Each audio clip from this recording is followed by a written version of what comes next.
Hello, this is Sheshachalam from Astroguide Mysore. So today we are discussing the leftover combinations of planets. We are yet to do Venus Rahu, Venus Ketu, and Saturn Ketu. So these three combinations will follow one after the other. So today we are discussing about Venus and Rahu. I have made some videos on Venus Rahu on peculiar placements. I have called it as difficult combinations, I think.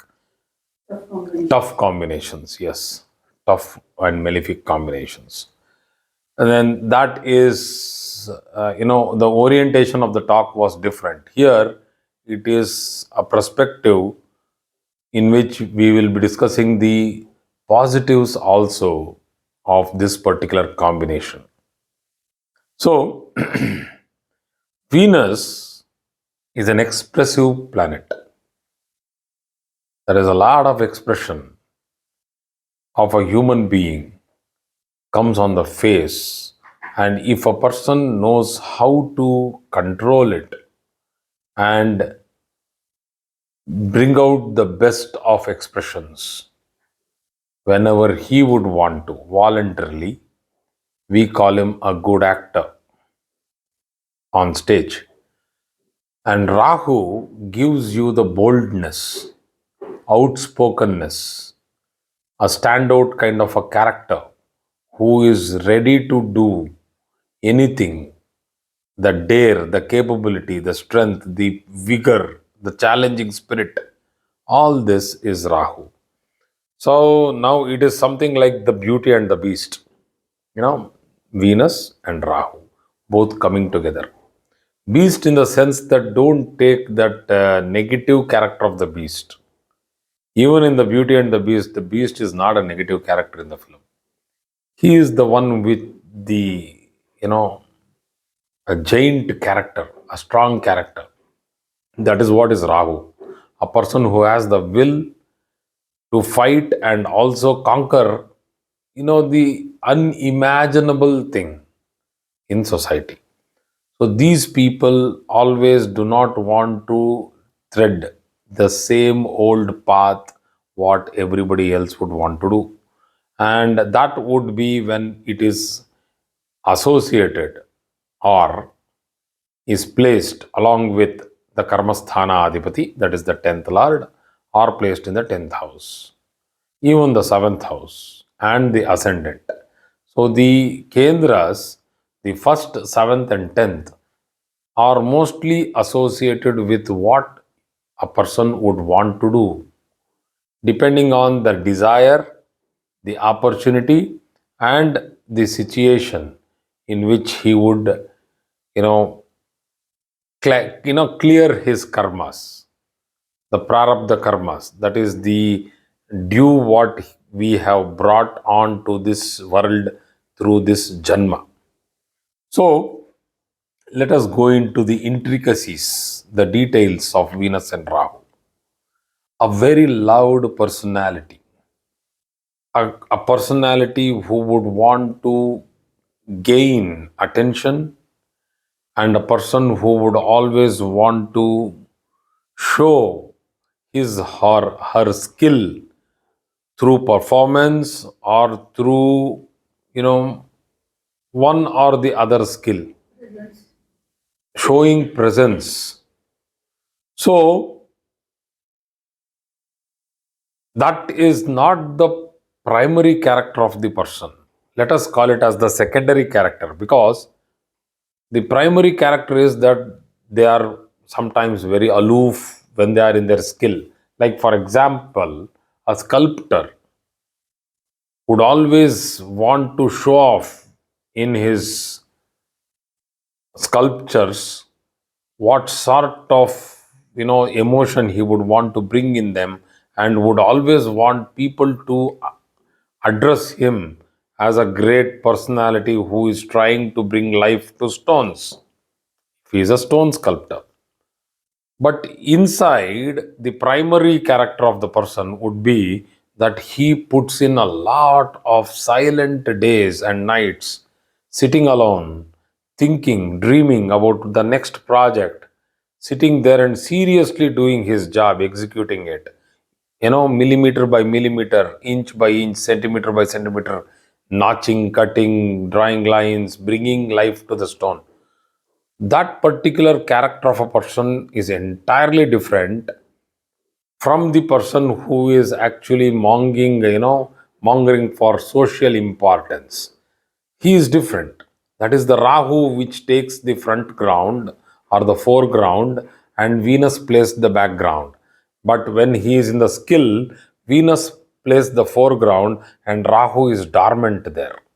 So, this you should understand, that whether the Venus is strong in the chart or Rahu is strong, who is playing the more dominant role in the combination, and that sort of a person will either be, in the background or will be in the foreground.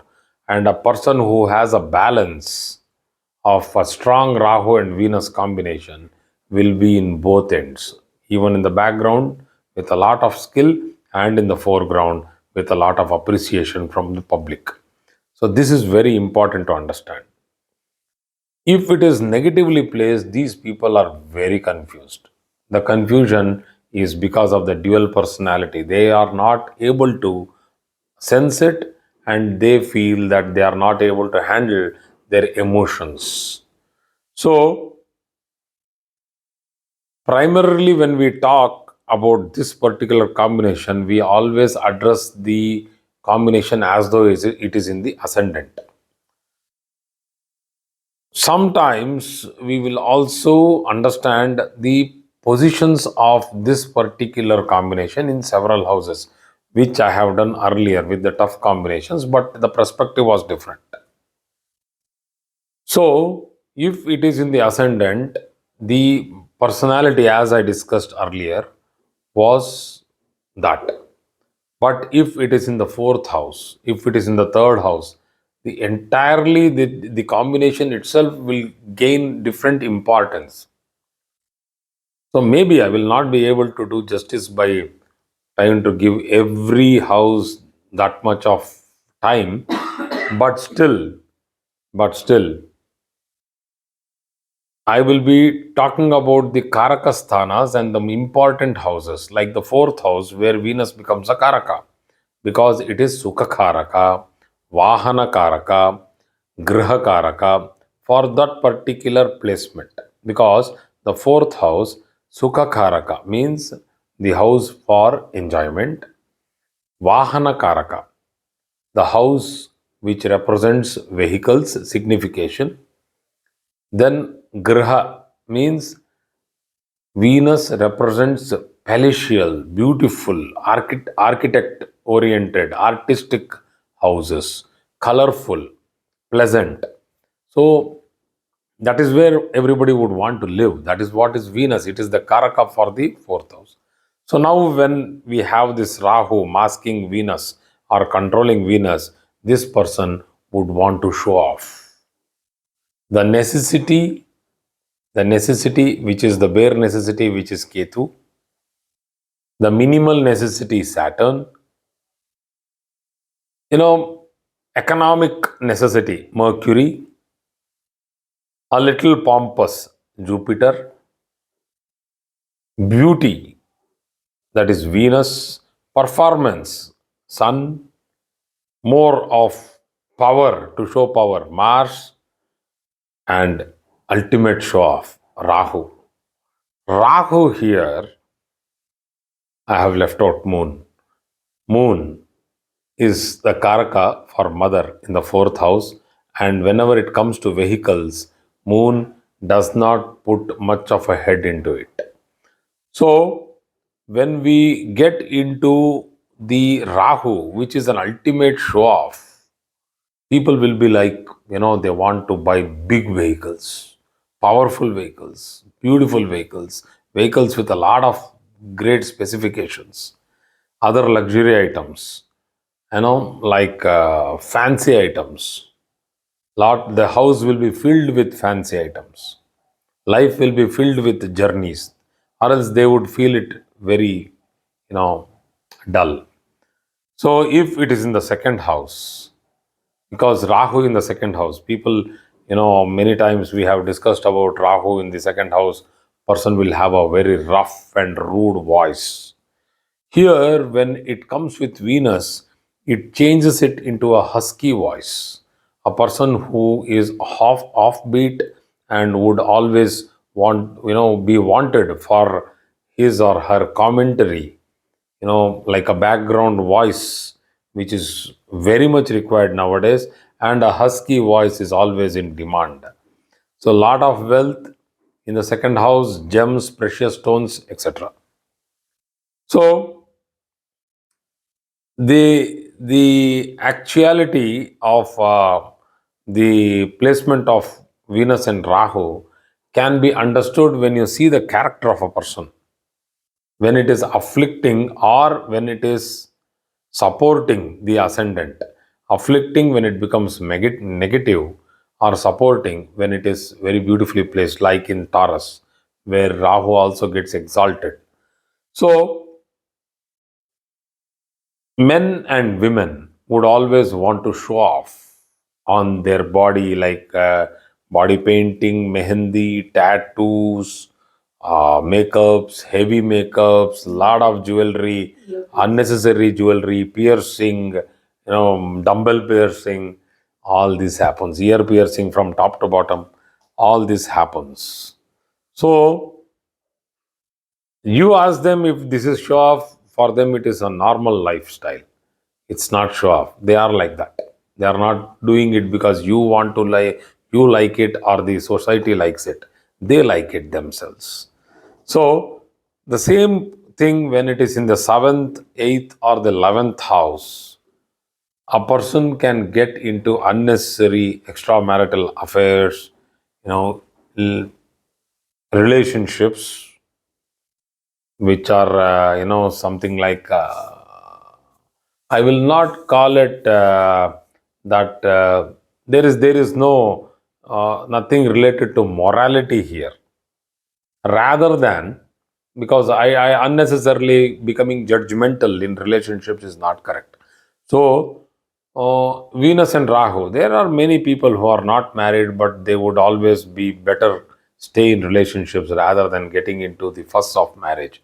That's a perspective. So I'm not going to be judgmental into as to whether that is right or wrong. It is left to the person's judgment. And only when it is troubling a marriage, that you are in relationship with a married person, that becomes unethical, because the morality of a human being in a cultural civilization is that we are civilized. So that means we unnecessarily do not practice polygamy. So Venus Rahu sometimes has a tendency of both, getting into relationships where no strings are attached, it's a free kind of a world, or getting into unnecessary relationships where already you know that the person is married. So this can also give difficulties when it is sitting in the eighth house, like hormonal dysfunctions, deha kashta yoga, wounds in private parts, sixth house, it can give difficulties like STD, that is transmitted diseases, etc. It can also give problems of the spine, blood related problems like, as you know, impurities in the blood, which is malignant, and it is bad for health on a natural way. Normally, when it is sitting in the sixth house, a person would have to follow hygiene, ethical, living, and good active day life rather than night life. So, skin related problems also can arise when in the sixth house. So, remedial measure, the best remedy for Venus and Rahu is hygiene, good diet, ethical living, routine, and everyday practice yoga, walking, sunrise, sunbathing, good living. It's a nice simple thing for Venus Rahu. You falter, Venus and Rahu will become active and it will catch you up. So Professions. Let us take a big list. Ma'am has prepared an extensive list. We both do this job sitting, and this is an extensive list. We have a beautiful list because Venus itself is a very vibrant planet. Makeup artists, hairdressers, interior and fashion designers, tailors are owners of boutiques, and people who have huge, big manufacturing industries where they manufacture style products, products of makeup, artificial cosmetics, and jewelry shops, where again artificial jewelry is more inclined towards artificial jewelry when Rahu is strong, more inclined towards rustic, pure jewelry, costly and extremely expensive rustic jewelry when Venus is strong. So with moon, it would be more of a silver, particularly the molded dark silver, which is wrought silver, right? Oxidized silver. And the other professions are like, fancy light shops, fancy items. We have cosmetics, which I have already spoken, keeping, housekeeping staff, all the facility management, lingerie, dress materials, business, many placements. People keep asking me that if Venus and Rahu is strong in the seventh house, can I go for business? So if the seventh house has gained strength, Bhava Bala, if the Venus has gained Shatbala, and if the seventh house has gained Sarvashtaka Varga Bala, then if the conducive transit and the Dasha Bhaktis are running, a person can enter into good business. Else, the business unnecessary goes for a loss. Do not get into any investment business because these two planets have nothing to do with banking and investments. So, or else, if it is weak, simply go for a job in the same related areas of Venus and Rahu. If this is in the fifth house, they become very good writers, novelists. They are romantic, but very stubborn.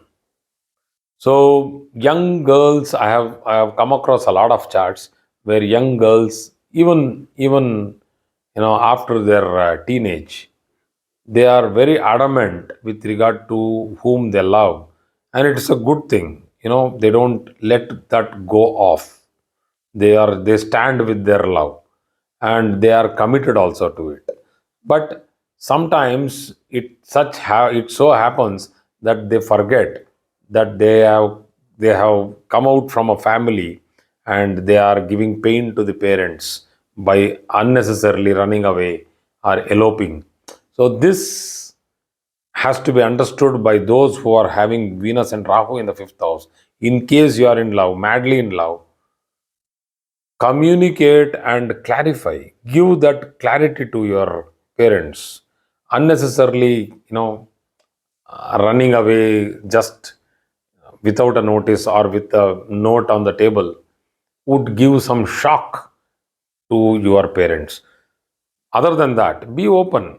So that is one very important measure which a person has to take when unnecessarily falling into a stubborn romantic relationship.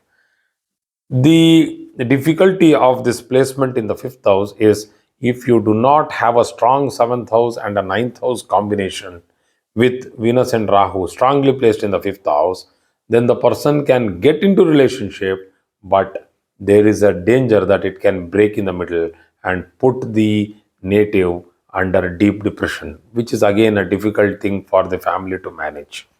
So fifth house, these people can become extraordinary painters with regard to commercial painting, and interest in spiritual and occult studies because it is Rahu and Venus, like tarot reading, gazing, etc. So, yeah, they can play with chemicals and colors, particularly colors. But that is why I told chemicals. It is not, when moon is associated, it becomes stronger. So, in the sixth house, as I spoke earlier, it is bad for the health, and I have already clarified that thing.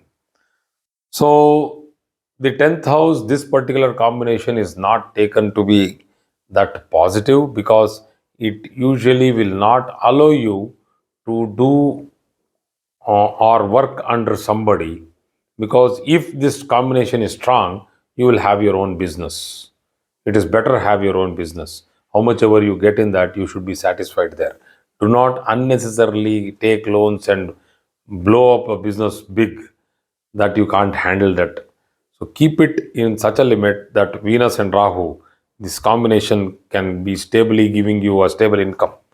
So ninth house, these people love travel. They get into deep spirituality, and they get into ritualistic spirituality. Like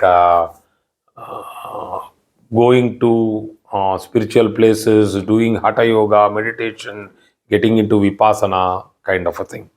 So 11th house, their earnings through certain questionable means. If the combination is weak, they search for easy earning, comfortable earning. They would not want to sweat. This is a major negative of this particular combination, that when it sits in the 11th house, the best thing, what we call as how to mitigate this placement, negative placement, is to get into any physical sport like football, hockey, tennis, running, skipping, jumping, skipping, not jumping, cycling, swimming, all sorts of athletics where you sweat. So, sweat is very important for this combination, because usually this combination makes a person active at night, because both these planets are active at night. Venus always active after 6 o'clock sunset, and Rahu always active after 9 o'clock in the night. So, Venus and Rahu, the activity starts like as though it's a party after 8 o'clock in the night. Don't get involved or succumb or get indulged into this Venus and Rahu if you would want yourself to become a personality and not just remain into lustful deeds. So, thank you very much for. 12th house also. Yeah, yeah. Ma'am will not let me skip my points. Okay. The 12th house, the most important, because Venus is the Karaka for the 12th house. The 12th house mainly is regarded for two major aspects. One is, it is Shayana Sthana, the place where you rest or take rest at night. That's the bedroom. Now it is the bedroom. Usually it was wherever you rest. The second most important thing of the 12th house is Moksha Sthana. These two planets, Venus is a Daitya Guru. There is a two sorts of gurus. One is Deva Guru, Jupiter. Jupiter is like theoretical master, master of philosophy. Venus is the master of indulgence. It is like, like children, when they are born, they would not listen to you. They will take anything and put it in their mouth and see what is it. Whatever is on the floor, they put it in the mouth. That is Venus, the tongue. The communication is first through the tongue, because they drink milk, they smell and drink. The taste and the smell get the highest priority starting. And then comes the eyes, then comes your ears, you call and then you play, and then comes the touch. So the touch, the taste, and the smell comes first. These three: touch, taste, and smell. You get your ears and your eyes and ears later. So eyes and ears are the most important things for learning. That is from a third party source. That is, if a dad or a mom is trying to talk to the baby, so they don't listen to you first. They'll start hearing you. That's it. So this is a primal instinct of a human being. Venus and Rahu are those primal instincts. And when the primal instinct is sitting in the 12th house, the moksha sthana is more through, experiencing things, the agora way, trying to understand everything. Overindulgence. Overindulgence and repulsion after overindulgence. It's a simple story of you eating your most favorite sweet. I keep giving this example of jamun. So it's one beautiful Indian dish, which is a sweet. So you keep eating it. The first one, wow, it tastes like heaven. The second one was like my eyes wanted it. My stomach tells enough. The third one, the eyes tells okay. The stomach tells no, it's enough. Fourth one, eyes and stomach both don't want it. Then the fifth one, it is repulsion. The sixth one, you are getting, difficulty of eating it. The sixth and the seventh, you will, it comes out. Same thing. The one which showed you heaven will also show you repulsion if it is overindulged into. So this is a simple example. Any sweet, you try it out, you will understand. So overindulgence of Venus and Rahu will give repulsion towards the same thing, that even if you show that to him, he will start vomiting. So that thing is that this is called as the agora way of moksha. Getting into everything so much that after a particular age, whatever happens in front of you, you are not even bothered. Even you keep the best of the dishes what he loves, his mouth will never water and he is having no interest on it, because that many times he has gone through the repulsion. So that is the agora way of the 12th house to get moksha. But the problem is, some practices cannot be done when you are in the samsaric life. Like overindulgence is a very dangerous thing, because it might deviate you from your lifestyle. So, thank you very much for today's class.